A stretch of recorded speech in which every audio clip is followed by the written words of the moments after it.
Hi guys, I wanted to make a video today just to show you my Keezer build. I'm going to have to keep it short. I've got some notes here just to take me through and make sure that I cover all of the points in the Keezer build. So first of all is the freezer itself. I went ahead and I bought a Japanese freezer. The quality and the build, the installation, the compressor, the electronics, everything is just better than your Chinese freezers. So I went with a Deca, and the other thing was, so one quality, two size. I don't want to go too big. You get some huge geezers that the guys is building. Singapore space is obviously a little bit limited, so I don't want to go too big. And also, to be honest, my brewing capacity, it's not really more than 4 kegs, so there's no need for me to have something much bigger than what I have at the moment. So just size-wise, just quickly, it's across 1 meter or 39.5 inches. Width-wise, it is 60 centimeters or 23.5 inches. And then the depth I measured earlier on is 18 inches or 46 centimeters. More importantly, for you guys who want to start a project, when you buy your freezer, make sure that the width, you can fit 2 kegs side by side at least. And then some freezers are smaller than this one. So make sure that if you wanted to put a 4 keg setup, that all 4 kegs can fit in between. So on average, 1 keg is roughly about 8.5 inches or 22 centimeters. So just make sure your kegs fit in. Measure your kegs, make 100% sure. Otherwise, you're going to run into some trouble. So that's the freezer. So Japanese, good quality. Preference is quality over, price. And to be honest, there wasn't a big price difference between, the Chinese stuff and then the Japanese freezers. So the next point I want to talk about is the collar. The collar, so the wood is a hardwood. It's the reason why I went with a hardwood. Of course, it makes the whole unit heavier, but the hardwood is better for insulation, right? So the outside temperature in Singapore here is really hot. It's humid. And having a hardwood is just better for insulation. And then, of course, to be honest, hardwood is not that expensive either. I think the whole collar, everything cost me about 200 Singapore dollars. And again, Singapore is expensive. You guys in Europe and US will be able to get wood a lot cheaper. So that's, for me, hardwood was the option to help with the temperature and insulation. The actual collar itself, so it's a 10-inch collar. So it's 2 inches by 10 inches. The reason why I went with a 10-inch collar, here where the step is internally, where the basket is, where you can put some stuff, is that if I added a 10-inch collar instead of an 8-inch collar, I can have 2 more kegs in my setup. So I can take my kegs now from 4 kegs to a 6 keg system. Not that I will be brewing all 6 kegs all the time. The other 2 kegs is mainly for forced carbonation. So that just gives me extra space. And also what I've done, which I get to it, is my gas bottles on the outside, and I'll tell you guys how I've done that as well. Okay, the other thing that I wanted to talk about now is faucets. So you can't really see the faucets. I'm just going to turn the keys a little bit. There you go. Okay, so the faucets is Perlix. Yes, they are pricey. These are the 650 SS for stainless steel. And then I made sure that I got the ones with the flow control. The flow control is nice. It helps you with foaming. Also, if you have stouts or any other type of beer you run that you want to have less flow on or need to, then you have your flow controls that can help you on the faucets. It's 4-inch shanks. So you've got 2 inches obviously to deal with on the collar, and you've got another 2 inches on the back where you can screw on your beer lines. The actual holes that I had to drill through the collar, I think it was something like 25 millimeters in diameter. 25 or yeah, it's 25 anyway. But yeah, just have a look. I think it was 25. What I'll do is I'll post some extra pictures of the collar build itself together with the videos. And then if there's any questions you guys have around the collar, you let me know. But other than that, there's not much more I can tell you on the collar. Key thing was just insulation. I went with heavy wood. And then I went with a 10-inch collar rather than an 8 or a 6-inch to, 1, help with insulation, and then 2, it's also better for my serving height because I'm 1.9 meters tall. So if it was an 8 or a 6-inch collar, my faucets would have been a lot lower. Now my faucet's a little bit higher, so it's just more comfortable to pull, really, to be honest. So yeah, that's on the collar. The next one is the regulator. Okay, so I've got a double regulator or a twin regulator here. Let me just move this a little bit back again. So I've got a twin regulator. I'll move the camera a little bit later so you can get a better shot of that. But I've got a twin regulator here, so this allows me essentially to run 2 different temperatures, not temperatures, pressures, rather. So I've got, on the one left-hand side, I've got a secondary gas line that runs into my manifold, and that's normally running at 10 psi, which is my serving pressure. And then obviously from the manifold, you've got 4 gas lines that goes to the kegs. And then on the other side, I've got a secondary, or a second regulator that just goes to what I want to use for forced carbonation. So if I've just brewed a new beer, and I've just kegged it today, so what's nice about it is I just put it on 45 psi. I leave it for 24 hours. After 24 hours, my keg is already carbonated, or the beer is carbonated, and I can move the keg over down to the bottom, connect it up, and I can serve a nice cold beer. So the process on that is just make sure when you've kegged or racked your keg, the beer into the keg, get the keg down to about 4 degrees first before you start forced carbonating. Once it's on about 4 to 5 degrees, just hook it up, put it on 45 psi, leave it for 24 hours, and then your keg will be nicely carbonated. So you don't have to wait for 2 or 3 weeks for your keg to be carbonated. If you do it the traditional way, you would leave your keg probably for about 2 to 3 weeks at 12 psi or whatever before you can drink it. But I just do forced carbonation. It works. I don't taste the difference. It doesn't affect the beer, in my opinion. So yeah, that's why I've got the setup. Then also it allows me to have 6 kegs on the side. You'll also notice the regulator is actually my primary regulator. This is not a secondary regulator. So what I've done is, and I'll give you a little close-up a little bit later on, is I moved the regulator to the inside, and I leave my gas bottle on the outside. That allows me to get more space internally. My gas bottle doesn't have to be internally. And also, if your gas bottle is inside the freezer, or a Keezer at this point, you'll get different readings on your level of gas that's left over in your gas bottle, because the temperature, when it's at 4 or 5 degrees, it just drops, shows your gas bottle is half instead of full. But if you leave it outside, then of course you get the right readings. All right, so there's some benefits in doing that.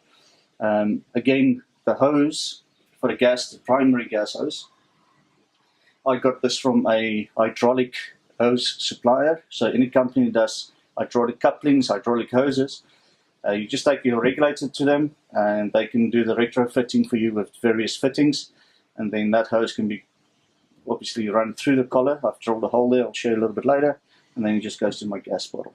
Okay. Then manifolds. So I've got a 4-way manifold here, which my gas lines, as you can see, they're not all the same length. The keg 1 and 2 has got shorter gas lines, keg 3 and 4 has got longer gas lines. More of the research that I've done, there's no difference whether your gas lines is all the same length or shorter. I just made mine this way because it just aesthetically looks better. And then I've just taken some cable ties just to keep them together and keep them nice. And the length of the lines also dictate really where the positioning of my kegs is, which just keeps things neat and tidy. And then last but not least, I've got my primary gas line that I've just spoken about, and then on the secondary regulator, there's another gas line running here that goes to a 2-way manifold that I use for my forced carbonation. So if I give you another shot at a different angle, you'll see what I mean. So that's on the manifolds. In addition to that, if I really wanted to extend my 4-keg serving setup to a 6-keg serving setup, then I've got the extra 2-way manifold here that I can then, of course, just drill 2 more holes, add 2 more faucets, and I've got 6 faucets. But for me, I'm happy with 4. I don't really need more than that, to be honest, and I like the flexibility of having the forced carbonation here, and I don't have to wait 2 or 3 weeks to drink the beer. So that's that on manifolds. Hoses, I've just explained hoses a little bit. So I've got my gas lines, and then I've got my liquid lines. So my liquid lines, they are all 4 foot in length, or 122 centimeters in length. Some guys will make it a lot nicer. They will run their lines around the side and will come in here nicely. There's various ways to do it, but then your liquid or beer lines at different lengths. And if you don't have a flow control faucet, then having different lengths and lines will give you the heaps of headaches and problems and foaming and some wastage of precious beer, which I'm sure no one will be happy about. But for me, my lines is 4 feet in length, and I've also got my flow controls. But even that, my flow controls is quite consistent. This is sort of an even setup, and it just works better for me. It's still neat, still tidy, doesn't look too bad from that point of view. So that's the hoses. Then fan. So yeah, I've put a fan in here. It's about $20 that I got from Amazon or whatever. And that just connects directly onto the power supply of the freezer. And as soon as I switch the freezer on, it will just circulate the air. So it takes the warmer air that sits here at the top and it just pushes it down and just brings up the cold air together with the warm air again, and it will just circulate through. Eventually you'll get an even temperature throughout your Keezer, and which is better for serving beer. It's also better for your beer lines, because if you've got a little bit of a warmer temperature up here, the beer tends to be a little bit warmer. And then what you get on your first pour, you get a bunch of foam in your glass. But with the fan, it circulates the air and keeps everything at a nice temperature or equal temperature. And you don't have foaming issues as well. All right, so and the fan is not too loud. I'll switch it on. If I can find the switch. There you go. So it's not too loud. And it does the job, you know. So that's just connected directly onto the Keezer. So that's the fan. And then temperature controller, I've put an STC in. So the STC, I normally, in Singapore, I keep my Keezer at 3.5 degrees. So what will happen is if it reaches 3.5 degrees, it will switch off. Then I've put a 1.5 degree variant in. So that means if it reaches basically 5 degrees, from 3.5 to 5, then the Keezer will kick in, power supply will come on, and we'll take it down to 3.5 degrees again. So I've just got that 1.5 degree variance. In some places, guys like to serve the beer at 4 or 5 or 6 degrees. Of course, Singapore being so hot and warm and humid, we tend to try and get it down to about 3.5, and then by the time you take your first sip, it's already anyway at 4 degrees or whatever. I'm going to pick the camera up, and then I can just do a bit of a walk around so you can see the rest of the Keezer. Let me just flip this around. Okay, so there's a shot. Let me just get this out of the way. There's a shot from the top. And then you can see the setup on my regulator there. That goes to the two-way manifold on this side. And then the other line just goes to the 4-way manifold that side. And then the only other thing that I added was this little shock absorber here. That just sort of helps me to stop putting stress on my hinges at the back. So what I did when I connected it, I made sure that I just pulled the door down a little bit, like 1 cm, 1 centimeter, 1/4 inch. And then I connected the shock absorber, so when the door opens now, the stress is on the shock absorber and not on the back hinges, because that's obviously now screwed into wood. You don't want to put too much stress on that. If I just close the Keezer, there you go. So yeah, the idea is still to have wood cladding putting around it, but this is phase 1, so it's now working and I can actually drink beer out of it. Phase 2 would be to just make it look a little bit better. You'll see also my faucets is not directly in the middle. It's sort of 1/3 from the top that I've mounted it in. And then also you'll see I've got a bit of a bigger gap between the two here. And then if I ever wanted to extend and put more faucets on, I can extend with 1 more on either side, so it would look nice with 6 faucets. And then I'll still have to get my dripping tray. That's not in yet. And then obviously a bottle opener that I want to put on the right hand side. And then at the bottom here, guys, I've got my STC that I've mounted in there. So that's working nicely. The temperature control at the bottom there, that's no longer working. because the STC is not doing all of that work. That set, the power and the operate lights are still working. We've connected that to the STC. And then the other thing I wanted to show you guys quickly was, so my primary gas line, you can see, just do a close up here. So I went to a shop that supplies hydraulic hoses, and they were able to retrofit the fitting here to go into my regulator. And I just sort of run it down, and then that goes out through a hole that I drilled into the back of the collar. And then if I just walk around, you can see it just comes out at the back of the collar here. And then it goes into the bottle there. And then the bottle, again, the same shop that I got the hydraulic hose from, they just did that coupling there, or the connectors for me. Again, it's a retrofit. So if I need a new bottle, I just unscrew this. This would normally be the regulator nut that you unscrew. But we've just put that onto a hose now, and then the regulator's on the inside. So that allows me to keep the gas bottle out, more space in. And the only other thing you can see here, at the bottom, the 4 holes is where the hinges was. And then obviously that moved up because of the collar.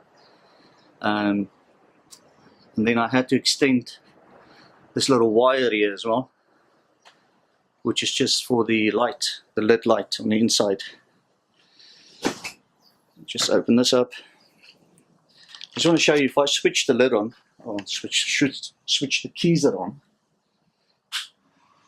there you go, the LED light comes on.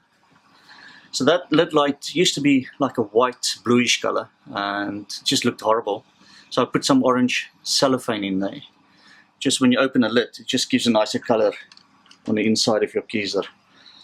And then of course, let me just take this out.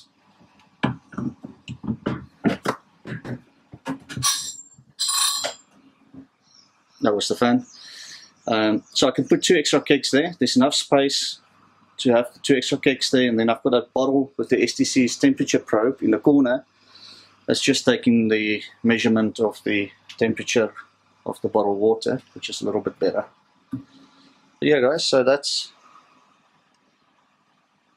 my build. I hope you guys enjoyed the video. I hope it's helpful. It's quite simple to set up. That's what I want to try and show. It's just to set up is simple. And then this basket you can just put back in. What's nice about the basket, you can put hops in there, yeast in there if you don't have 6 cakes in there. Alright. So I just want to show you.